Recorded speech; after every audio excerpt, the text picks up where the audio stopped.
I don't really have any opening remarks. I'm just going to do a brief introduction of Dan Scheinman, and I think the point of his talk will be one in which he will tell you much more about himself and tell you better than I could about his work that he does at Cisco.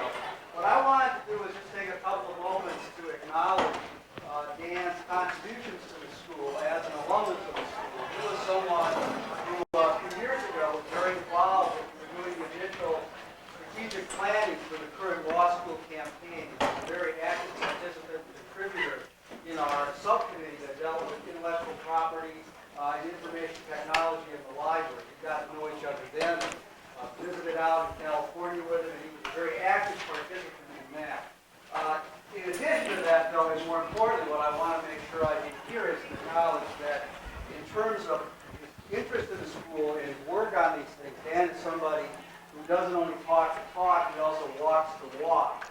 And he is, as many of you probably know, the donor of the funding that allowed us to create what is now known as the Scheinman Media Laboratory in the library, which is named after Dan's mother in her honor, and equipped and built with contributions that he made to the school, largely so that we can improve our ability to do the kind of video we're doing here today, but primarily so that we can provide video support for the student projects and the class projects that are done in Mr. Lang's classes, some of the things that John Lee started doing in his classes, and essentially are allowing us, I think, without any kind of hyperbole at all, to be able to say that at Duke we are doing things with video in the classroom and in other activities that are pretty far beyond what almost any other law school is doing.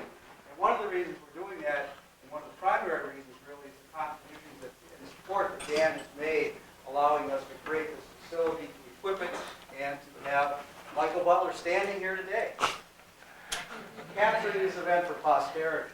And with that, thank you. Thank you.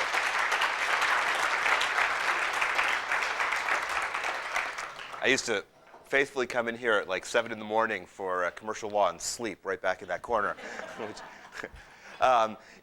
You know, it's really a privilege to be here, and I want to be sure that, you know, I'll be very candid and answer anything. I have no, you know, ego about things that have happened or what's going on in the Valley, so please feel free to ask me questions. I have brought the corporate crutch, which is PowerPoint slides. I can no longer speak to anybody without PowerPoint slides, so I have some slides. You know, to the extent that they're interesting, good. If they're boring, you can all fall asleep and I'll get the message. You know, I in many ways am kind of an accident of being in the right place at the right time and taking a little bit of risk. I was, when I left Duke, I went out to Palo Alto, and at the time I was told by a number of professors here that, you know, Palo Alto, shouldn't you be going to New York if you want to do corporate stuff? Why on earth would you go to Palo Alto? And the real truth was I am basically weather averse. And having grown up in California, I was really weather averse. And I kept thinking that, you know, if I was going to be miserable, I might as well be miserable in a climate that was okay. When I got to the law firm, I had an absolutely unblemished career as an associate. It was completely almost unblemished with success. What I learned was that I was good with clients and that I really liked the clients, but what I was never going to be was going to be, you know, successful in a law firm. And I recognized that relatively quickly. There was just, you know, the law firm in many ways was a Victorian institution.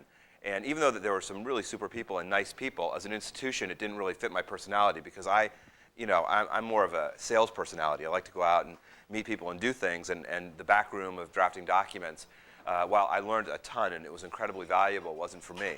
I walked in one day to my wife and I said, you know, I've really decided, you know, I'm getting a lot of, you know, messages from the law firm. And it's pretty clear that they're not going to be erecting a statue of me out in front anytime soon. And I think I'm going to go do something else. Maybe I'm going to go off and meditate and, you know, spend a year meditating and thinking. And she reminded me that she had just graduated from business school and was looking for a job, and that, you know, no income plus no income equals no income. And so she said, why don't we go see if you can do something? And she was the one who actually found this thing at Cisco. And the title of the job, she was looking for jobs for herself, and she was looking through the Cisco job openings. And the title of the job she saw was something called contracts attorney. And I said, are you sure it isn't contract attorney? They're looking for some outsourcing thing? No, she said, there's an S at the end, contracts attorney. So I think they want you to do multiple contracts. And I said, okay. Okay. Well-marketed position. I said, what I'm going to do is I'll go in and take a look and see what it is, but I'll send in my resume, but if they don't call me back, in like 12 hours or 24 hours, I'm still going to quit my job because I'm really kind of miserable here, and I'll go off and do something else. And so I think, it was like 4 hours after I sent in my resume, I got a call from a recruiter saying, can you come in today? We need to see you today. I said, okay. And they were on the other end of the street that my law firm was on. I drove down, University and went into East Palo Alto and went into Cisco. And there I discovered I was like entering a different world. I was entering something called the cult of the router, where everyone seemed to be, they were all telling me that this crazy company was going to be $1 billion company. And all I could think of was, yeah, right, what are y'all smoking? But I was there for 9 hours, and I listened to this thing, and I never had seen so many people so passionate about something, that they really believed that they were doing something which was ultimately going to make such a huge difference. And they were ultimately going to be, people who were going to challenge all the existing old companies.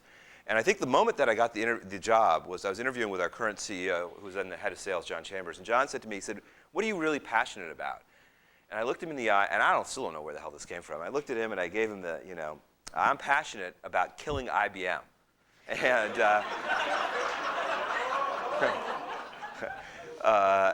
I will tell you, I was here about 6 months ago when IBM sold its networking hardware division to us, sold the assets to us and shut it down, and nothing made me happier. But still don't know where that came from. And John said, okay, you're my man. You are in charge. I entered a job, and then the person I was going to work for, who was a non-lawyer, was traveling, and they said, well, in a week, she'll come back, and she'll make the final offer to you. And I said, now I got a problem, because now I got to go out and figure out, what my market value is. I have no idea. I'm about to enter a negotiation. I went out, and I realized that people did want lawyers, and I had a couple other offers. Cisco made an offer to me which was the lowest, by far. It had the least glamorous title. And the woman who was hiring me said to me, she looked me in the eye and said, I know you're going to take this thing because there's no boss here. And you're going to come here because of the opportunity. Because we're going to be bigger than the Beatles, and you're going to have the opportunity to be general counsel. And I know I can offer you anything, and you're going to take it. And I was like, I'm a great negotiator, except when it comes to myself, because I said, that logic makes sense to me.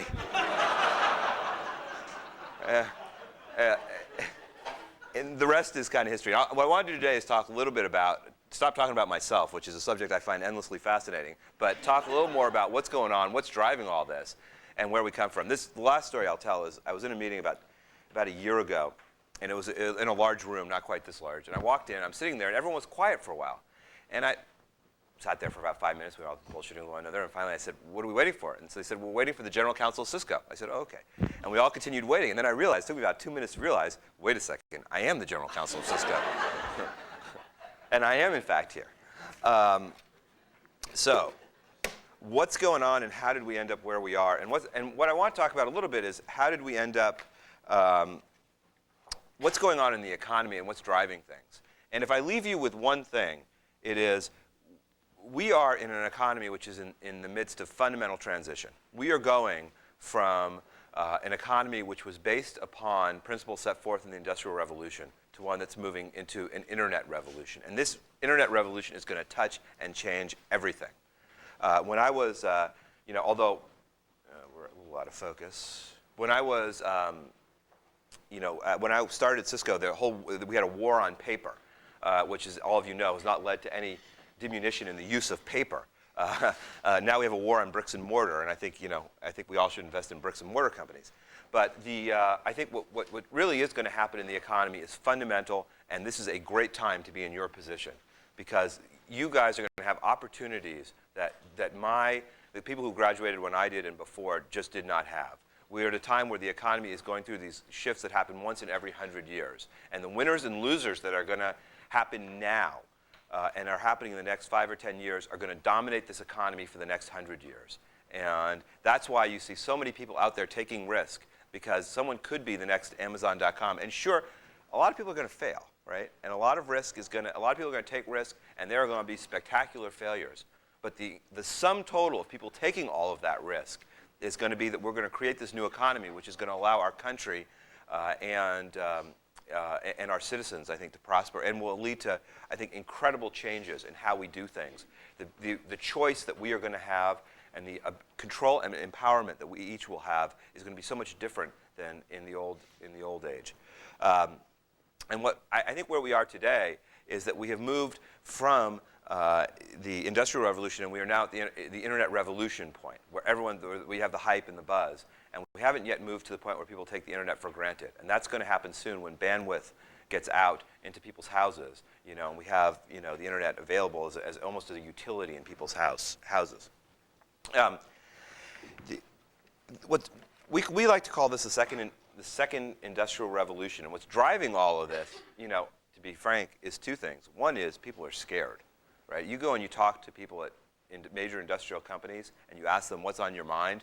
And today, they're really scared about, the Internet and what's happening.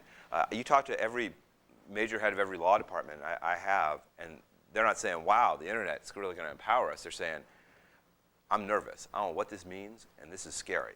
And this may mean I got to cut heads, or I got to invest in different ways, or I got to do different things, or my job could be at risk. And what does this all mean?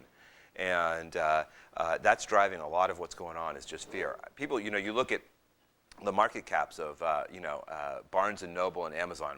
We all talk about that. Amazon.com, in the old days, whether American Airlines or United put in their mainframe first, who cared, right? No, you never would have known. Amazon built its network 9 months before BarnesandNoble.com, and today its market cap is 5 times Barnes and Noble. Its market cap is 10 times BarnesandNoble.com, and its sales are 10 times BarnesandNoble.com's, right? Speed is what matters in the new economy, and if you glitch and miss it, you are at an incredible disadvantage in order to be able to catch up. We proudly took as our slogan the need for speed, which was not some sort of attempt to increase productivity through drug use, although that idea is not beyond me. It really is the environment that we live in Silicon Valley. Who is first, right, has such an incredible advantage. There's a huge advantage to being the first mover in any market. The second thing that's driving all of this, is really the incredible productivity gains, right? I was privileged to be having dinner last week with the President's Chief of Staff, John Podesta, and he asked a question that I think a lot of people ask: how long can this continue? And the answer is, as long as the rate of productivity continues to outpace the rate of growth, you're not going to have inflation, right? And right now, productivity has been growing at about 5%. The rate of growth has been about 3%. And that means that, as the country becomes more productive, you're seeing growth without inflation. And that's the magic formula. And this can go on for a long time because we've just begun to scratch the surface of what's going on here. Clearly, I think in a lot of businesses, there was no competition for years, and now there's new competition coming in, and that is really invigorating the whole economy. I mean, the reality is the legal business is no different. It needs this new injection of ideas. Law firms, as I said, are in many ways the last Victorian institution in society, and we need the world desperately needs legal services, and it has to have legal services, and they need to be performed not inside corporations but outside. But something has to change, and the internet is the first vehicle of hope that I've seen that's going to try and drive some change into some of these law firms.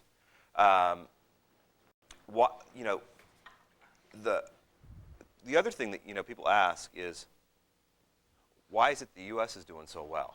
And to me, this is the chart that really says it all. Japan still, to this day, is investing in roads and bridges. If you look at the Japanese economic stimulus package that was introduced by the last prime minister, it still was heavily on roads and bridges. And I'll never forget this. I went to the NEC Super Tower, which is one of the most beautiful buildings in Japan. And you go into it, and it is gorgeous. It's more beautiful than a lot of buildings in the United States. And they had us in the Executive Briefing Center, which is in the bottom floors, which were really nice. I then asked to go up and see the legal department. And we went up to go see the legal department, and there were still benches of people working with 2 PCs at the end, right? And what that said to me was that the investment strategy in Japan had been not on what was inside the building still, but what was outside, on the physical infrastructure, right? And what we had done here, you go to visit our offices, and quite frankly, it's somewhat embarrassing. We've saved every conceivable expense. But inside, there's a highly efficient communications infrastructure, right? With everyone having the ability to connect to the internet. We spend a ton of money on software. I spend about 2 to 3% of my budget gets spent on technology annually, and I'm going to try and take that actually to 10 to 15% to try and figure out how we can do things electronically. And all these things, there was a time, I don't know if any of you remember, but like 4 years ago, 5 years ago, where The Economist was saying, did all this investment in the U.S. has made in high tech, does it make any sense? Isn't productivity worse? And the reality, the truth is all that investment is what's enabling all these things to happen right now. These massive productivity gains that you're seeing are happening because of this investment. We used to say the business of the country is business, and the reality today is that the business of this country is high tech, and the economy is shifting to a high tech economy. And I don't know how high this chart can go, but I see this is going to go on for a while. Let me talk a little bit about Cisco, which is another one of my favorite topics. We were founded by two lunatics. If we had an industrial policy, you would not have chosen either of these two people to start a company. They were a dysfunctional married couple dysfunctional in like a Hollywood comedy sense of the word. They wanted to send email to each other at Stanford, and they decided that they were going to go and send some email. They wanted to be able to communicate with one another. So they went and built this thing called a router, which sent email to each other. Everybody and their uncle said, the world doesn't need routers, and particularly the world doesn't need routers built by you lunatics. They got to market first, which is the magic formula, and I know one of my closest friends is a woman who was employee number 007. She had been a gym teacher, which was usually the track to router sales. We recruited a lot of gym teacher router salesmen, and she described the early days of Cisco as they would get orders off the fax machine and decide which orders to take and which ones to throw away, depending if they knew the people or not. All right.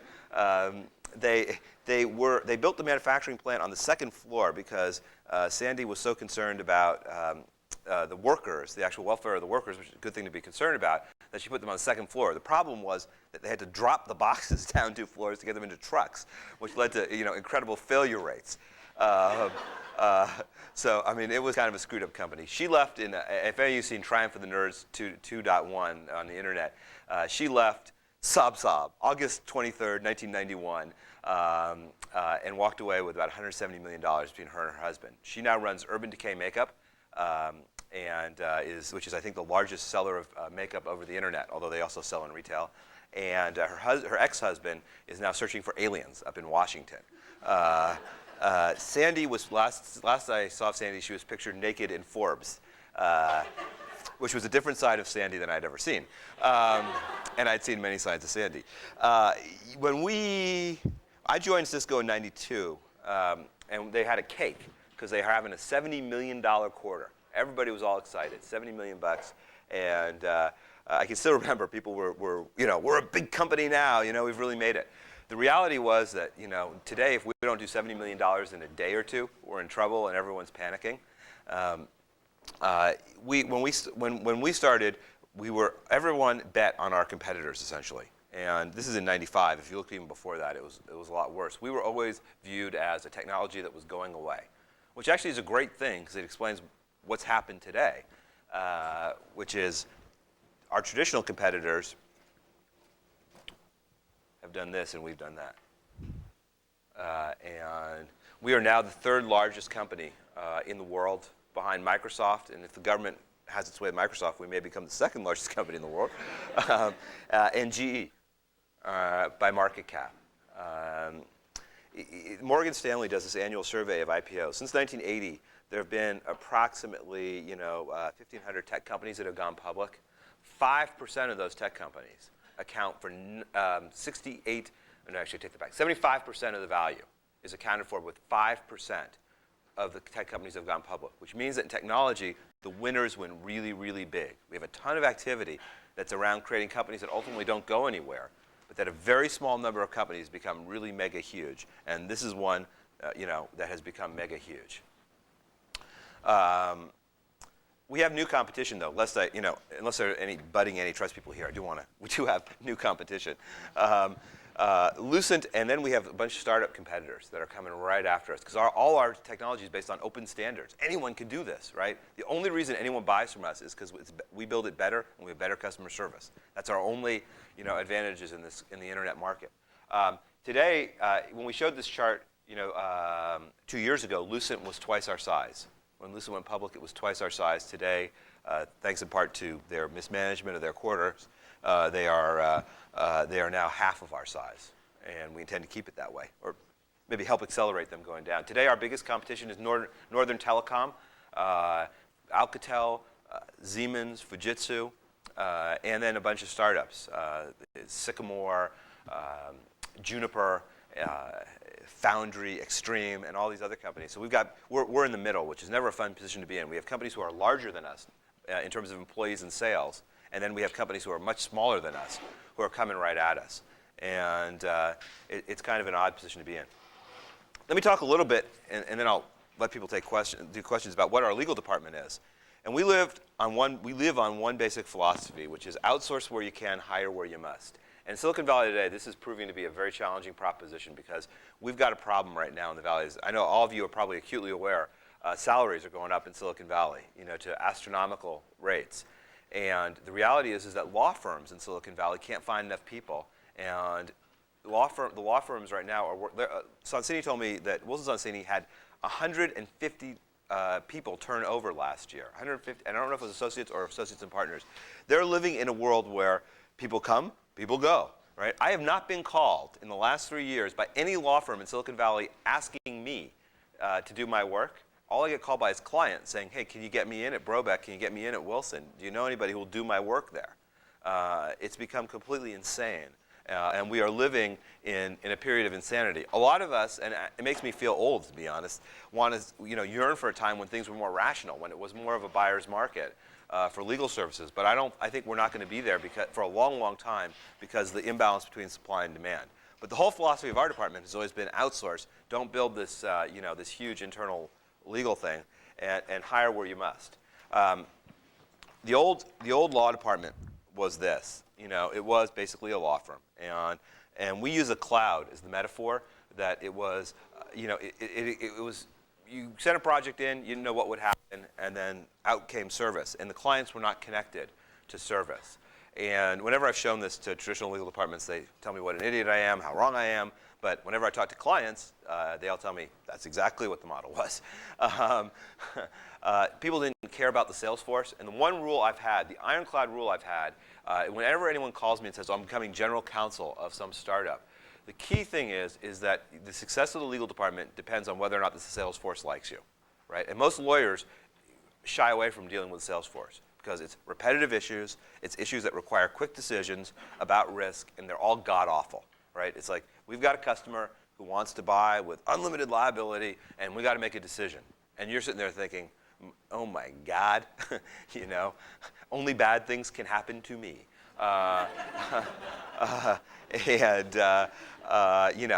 And so the key really, and this is really held true, even today in all the madness, the success of the legal department, if you go to the sales VP and say, how happy are you with the legal department, that will tell whether or not the general counsel gets resources and gets the authority they need to go do things. And also when you looked, the old structure, there's a lot of overhead and very low productivity.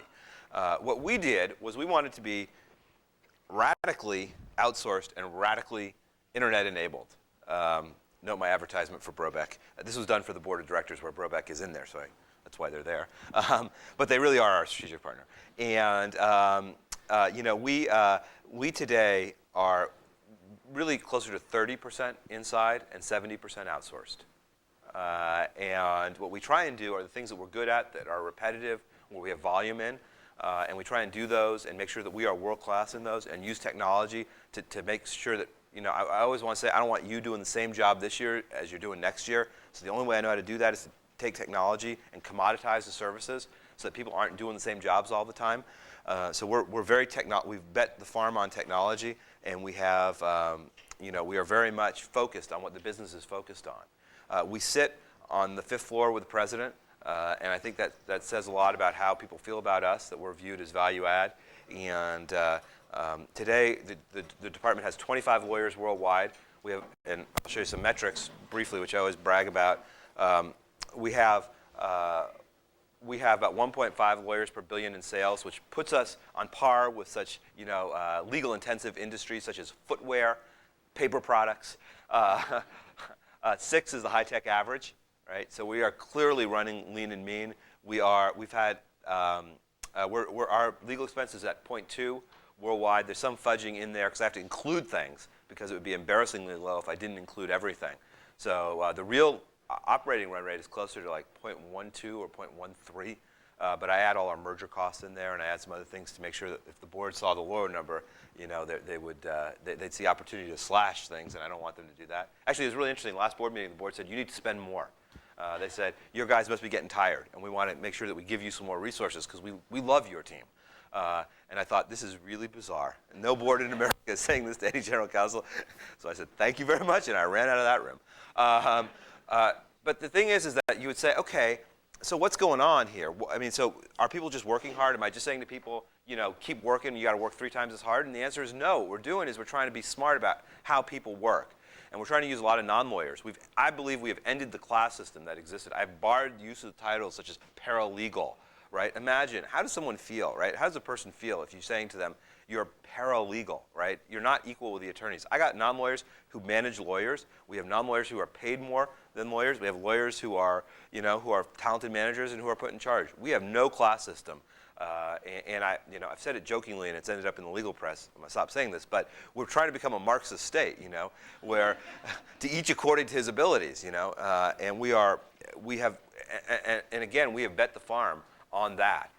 Because if we didn't, we could not find enough lawyers and we couldn't find enough people to do it. Even the ungodly sums that we're paying people, there just aren't enough people out there, and everyone wants to go to the next startup. There's certain people who want to do that, and there are people who want to stay in law firms, and the pool who want to come, you know, and go to us is relatively, you know, it's somewhat small. We outsource things like, you know, the HR team. I don't even know anything about HR. I don't get involved. I just let the HR department run it with the outside counsel. When they come to me and say, we're going to go into litigation, we need your strategic thinking on this, you know, particular case, I say my strategic thinking is listen to your outside lawyers.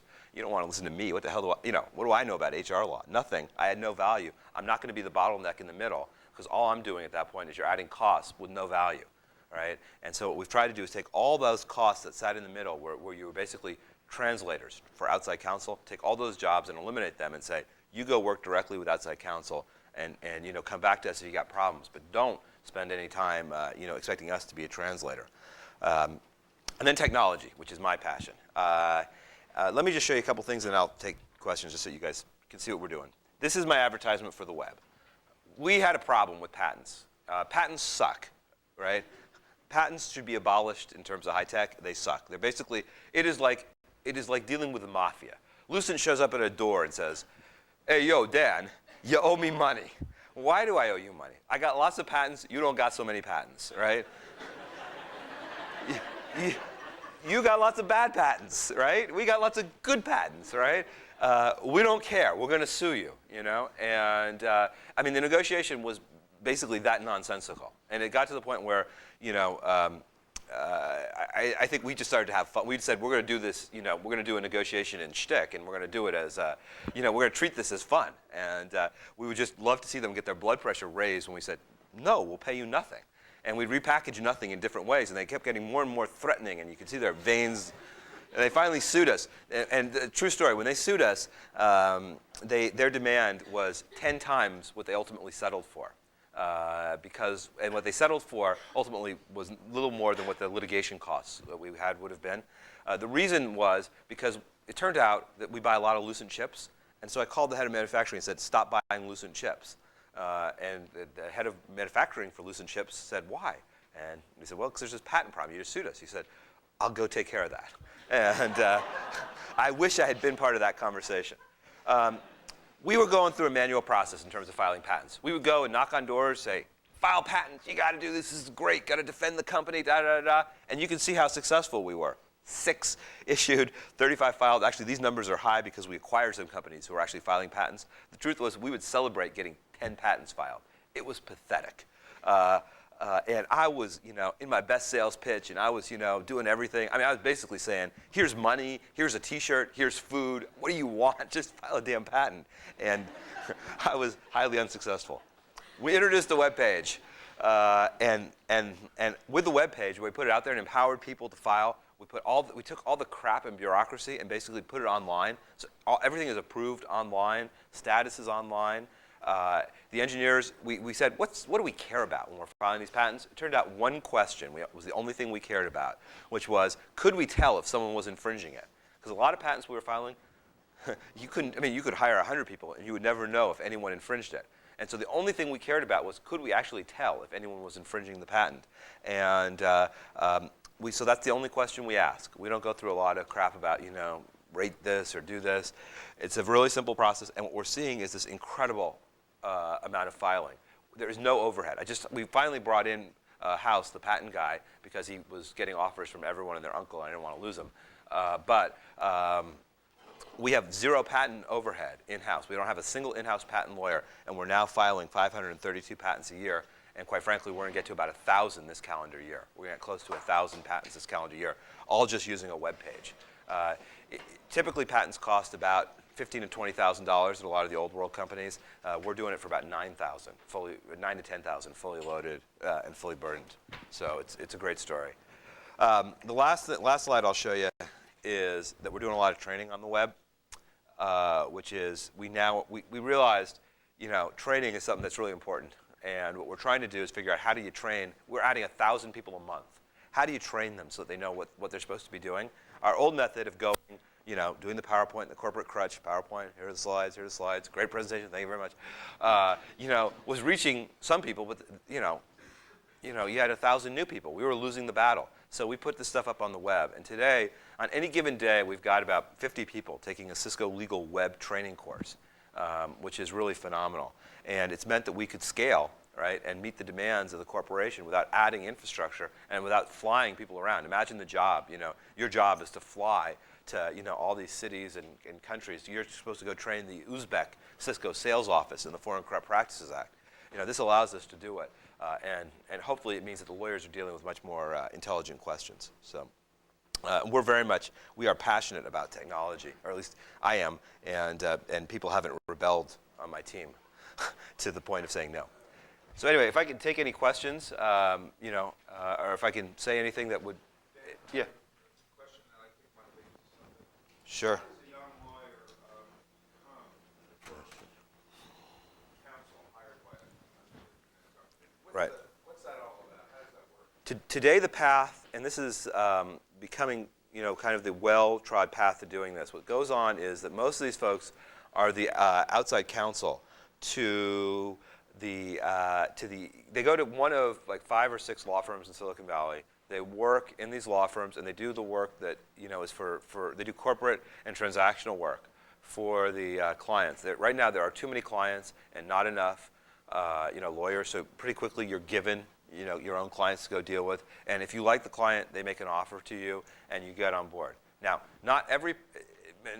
when I left, people said I left basically with 3+ years at the law firm, and people say, "Oh, you're leaving too soon." Today, I don't know anyone who waits that long. They're usually waiting between 2 and 3 years, and the demand is such for legal services that people are saying, even after I've seen people even with 1 year. The woman who's now CFO at Sycamore had 1 year, I think, at Testa Hurwitz before she went into Cascade and then eventually Ascend and now Sycamore.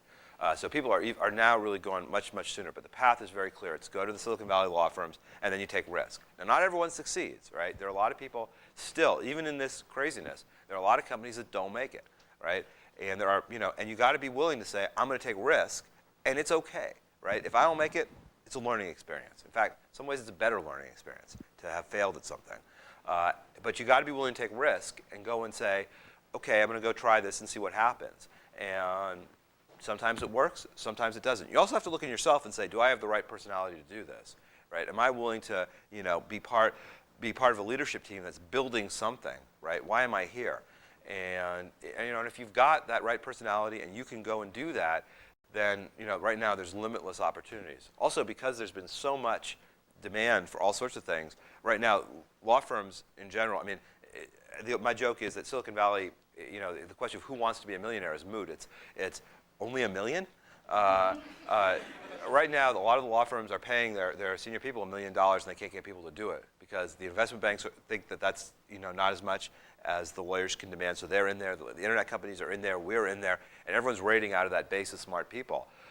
So when I was here, it used to be one of the things that we used to always say to cheer ourselves up was, gee, if you got a legal degree, you can do anything, right? It wasn't really true. Today, it is really true. And not only that is that my cousin who started at the same law firm I did. They didn't learn. He had the same last name, and they still didn't learn. And he ended up going to an internet company as business development. And so he's not doing anything legal anymore. And I mean, I see that all the time. I'm dealing with people who are associates, for a couple of years, and all of a sudden they're business development people, and doing deals. So it's, I think, it's clear that the new economy is where to be. I don't think hopefully you're not going to have to be geographically limited to Silicon Valley. But right now, so much of it's going on there, Boston and Seattle also. But it's just disproportionately in Silicon Valley. And take risk, right? Please feel free to take risk, because if you don't take risk, you never know, right? I mean, if you had been at Cisco, you wouldn't have known. 100 people were interviewed for my job. 10 people turned them down, including people who were at Digital Equipment, which was not a high flyer at the time. Digital was beginning its, and they said, well, we don't like the title. No, we don't like the, it's not enough for us, and But you got to be willing to say, you know what? Opportunity is opportunity, and I'm going to go do it. And sometimes opportunity presents itself in not the right package. So if I leave you with nothing else, take risk. Dan, what are those firms that you mentioned? Sure. For the first year folks that will be meetings on the next fall. Sure. Wilson Sonsini, Broadband, Venture Law Group, Gunderson Detmer, Fenwick and West, Cooley Godward. Those are my old firm, Gray Carey, Warfrey and Rich. Those are, I think, the players. Those are the big players. I think the San Francisco firms are getting there. They're still not quite there. The places you want are the ones who say, we got way too many companies, and you're going to be given companies, as a 1-year or 2-year lawyer, that will be your companies, right? And then it's all luck of the draw. Do you get companies that are good? Do you get companies that are bad? The other thing is, I've learned a lot of people, the number one limitation is the limitation they put on themselves in their own heads, right? Whenever I see someone who says, I can't do that, right, I think, why not?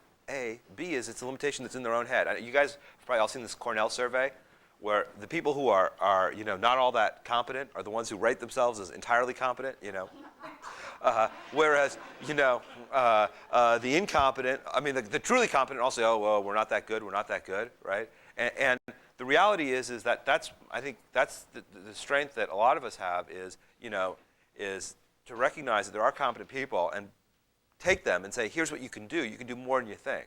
And so y'all can do a lot more than you think. And right now, you can do anything because the rocket fuel of this economy is smart people. Y'all are smart people, and we don't have enough of them, right? We cannot generate enough bright people. We're importing people. We're doing all sorts of things because we can't find enough bright people. So I think you guys have just incredible opportunity. Questions? Yeah, I think the New York law firms are in trouble. And I think they've been in trouble for a while. They've been hiding it for a while. The New York law firms were basically representing, and the New York law firm, I have not yet been honored by a Man of the Year by the New York Bar, because I say things like this.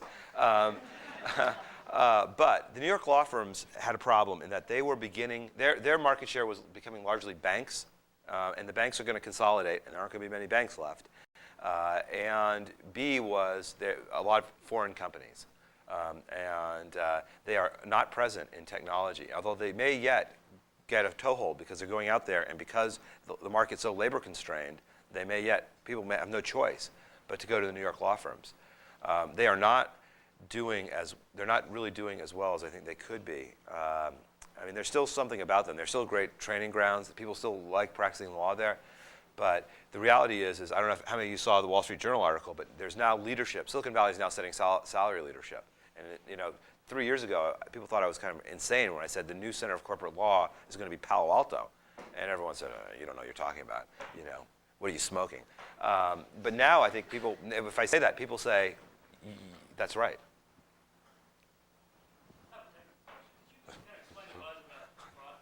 Yeah. Oh, good. This is one I can answer. I was worried you were going to say IP version 6 versus IP version 7. So broadband. Broadband is basically this. Today when you connect to the internet, you're connecting over old circuit switch phone lines. The connection speeds are slow, and it is frustrating. What you want is to be able to have, what's going to determine, if we're going to move to an internet economy, What really is going to determine whether or not which countries are successful and which economies are successful is who's got the cheapest broadband, because everything's built on top of that, right? How much Amazon charges you for a book is to some extent a function of how much they're paying for broadband. How much Yahoo is available, and how ubiquitous Yahoo is in to some extent a function of broadband. So broadband is about getting people the ability to get internet connections at reasonable speeds to their houses. There's been a huge political fight between the cable folks and the phone companies and the emerging wireless companies and the new operators. And the reality is that we're the arms merchants, right? We just want a damn war, okay? And right now you have a number of people who are very threatened by by broadband. Your phone company is threatened because what happens today is that the number of voice is actually takes up very little space on a network. It takes up just a few bits and bytes on a network. Someone is going to give voice away soon. Your telephone service that you pay so much for is going to be free because it doesn't take up much bandwidth on those pipes. If you are an RBOC and you have 80% of your revenue coming across on voice, this is not a good thing. So there are fundamental, massive, and scary changes that are about to take place. And the battle with Lucent that we're having is a battle over how quickly that happens. And Lucent is saying, it'll happen slowly, slowly, slowly. And we're saying, it's happening now. And my view is, it's happening now. And we've got to get over the regulatory hurdles that are preventing broadband from getting to people's home. Got to give people a choice in their home. So you have your cable, your phone, your wireless, or maybe even a few phone people, who knows, and let people be able to connect. I have a DSL line at my house. It's a great thing. Well, if you ask my wife, it's probably not a great thing, but it is a great thing because you can do things on the computer at really incredible speeds, which is great. Some of us are going to be in Europe for just a few more months, but a lot of people in this room will be here for a couple more years. Is there anything that we can do, like before the jump to the law firms in any city, to prepare us to deal with technology? And, for example, are there books you would recommend for students? That's a great question. The books, I would say, there's two sides to Silicon Valley. There's the techno side and there's the greed side, right? And there are people who are fundamentally technologists and there are people who are there for the money. If you want to learn about the money side, the new thing is really about the money side. Although they portray it as that Jim Clark is some sort of technical guy, he's never actually, so this is my own, Jim Clark will someday look at me and say, Scheinman, who's that? But anyway, he's never won in a market. He's never created a company that's been number one in any market he's been in. But he's still a billionaire, right? And so that describes the money situation. As my daughter is at the door. On the technical side, I think there is just more about reading, magazines and trade press, and I read the industry standard because I think it's actually pretty good, and there's other things. In terms of what you can do to prepare, two things. One is I would take classes in the business school. I'd learn as much as I can about what it is to own and operate a business. So I would take like organizational behavior and take some finance classes over there because that's the world that we're all going to be part of, and it's a blended world. The other thing I would do is get straight in your head what it is you want to do. Because when you're at the law firm, you're going to be thrown into a culture. And there's some people, quite frankly, who are going to fit in that law firm, and that's what they want to do, and that's great. But if you know that that's not what you want to do now, you got to figure out exactly what is it I want out of this law firm, what skills do I want, what am I going to try and get out of this experience, and then constantly check against that so that you're getting what you think you should be getting out of the experience, and then you know it's time to move on. You say, okay, these are the 4 skills I think I need. I need to know how to negotiate, I need to know how to draft, I need to know something about the law, although that's optional these days, and witness me. And I need to know, I need to know something about how to manage people, right? And those are the skills I want. And let me go see if I can get those, and then I'm gonna be ready to move on. And so I would say, do a list and be religious about going back and looking and saying, am I getting those skills? And then you control the experience. It doesn't control you. How do you see technology changing the law firms and providing the services that you mentioned in past web page and law process less relevant in the past? Right. Fundamentally and erratically. Like everything else, service. There's a life cycle to product, that everyone accepts now as, that products begin with early adopters. They go, actually, it begins with the lunatic fringe, and then early adopters, the early majority, late majority, Main Street, and then done, right? Services have the same life cycle. And there are services that law firms are providing, which are fundamentally commodity services, which should be all technology at this point, right? There are some things that frustrate me enormously because the model for service, when you go to law firms, they always talk about Nordstrom, right? The real model for service isn't Nordstrom anymore. It's Amazon.com. I want 24/7 service. I want to know what the heck is going on. I want to be able to log in and know exactly what's going on and be able to see where things are. And there are enormous opportunities to commoditize service. But the problem is in law firms, it's a partnership. It's not run like a business. And there's no vision. It's not all law firms, but some, there's just no vision about technology, and they view it as a threat because they say, we've done things the way we're doing it. Why change?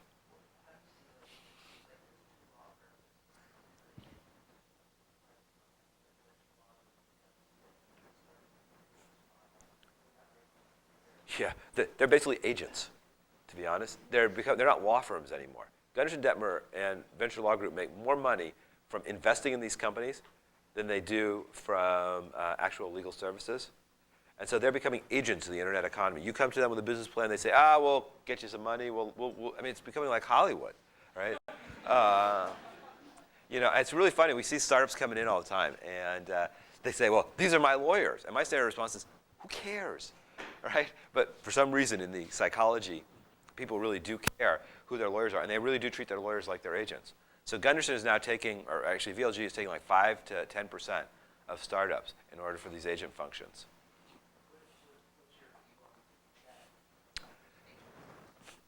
So I wonder what the value the company gets out of it, number one. So if the company gets value, that's great.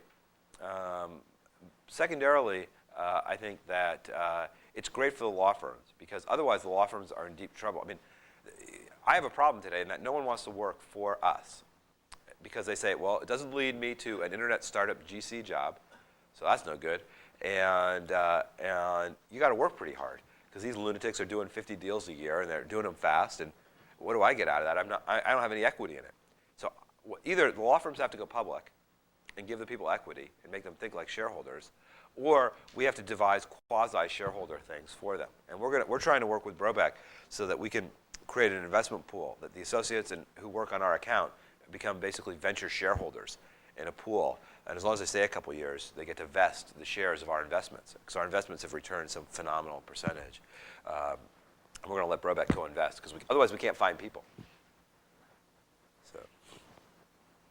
A couple things that you said rang bells in my head about whether this is problematic. Only a couple things? Well, that's probably because of my lack of No. the productivity outstripping growth, and then also talking about how you can't get good people and how you're throwing gobs of good money or big money at these people. It seems like there's something wrong with this economy, though, because it's so centered upon a small group, and the productivity is outstripping. But what about those people who are left behind? Yeah. Maybe you're not the person to comment on, but the fact that you were talking to the staff and you wonder. No, and I think that's right. But here's the question. So you have two choices right now. This is opportunity, right? The haves and the have-nots are being shaken up, right? And if you are a have-not, you got two choices. Either you go through the gateway and you take risk and you try and enter the internet age and you try and enter that age, or you wait for the government to come in and subsidize you. And I think the much better answer is we got to encourage people to take risk. And it is a myth right now.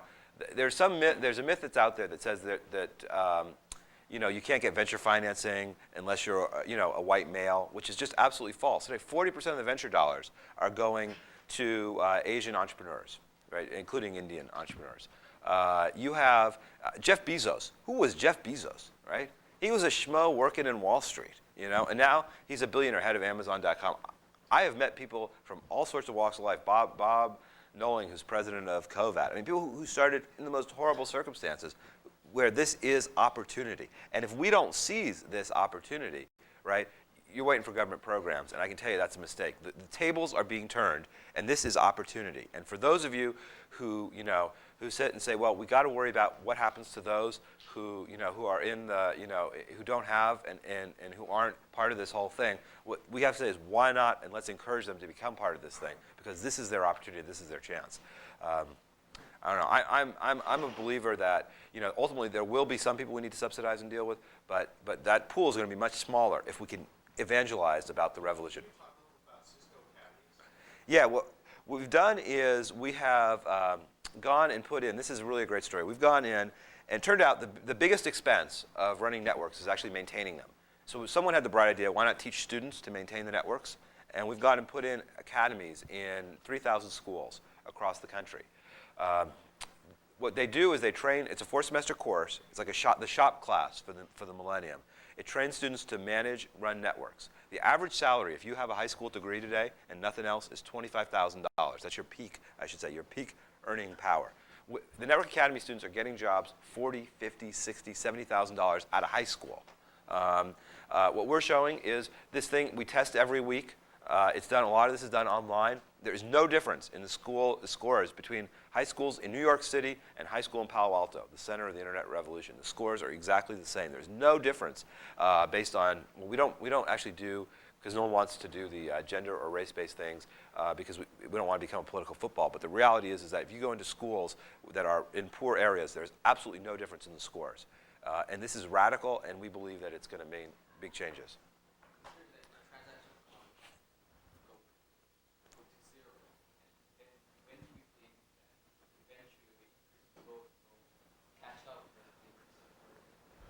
We got a long way to go. And transaction costs, actually, if you believe buy.com, right, transaction costs can go negative, right? Buy.com's whole thing is, it's the old adage of, we sell at a loss, and how are you going to make up for it? Volume, Well, now the new adage is advertising, right? So, if that model works, there's a lot that we can do. And there's a lot of inefficiency in the economy still to go. You have years of inefficiency still to go.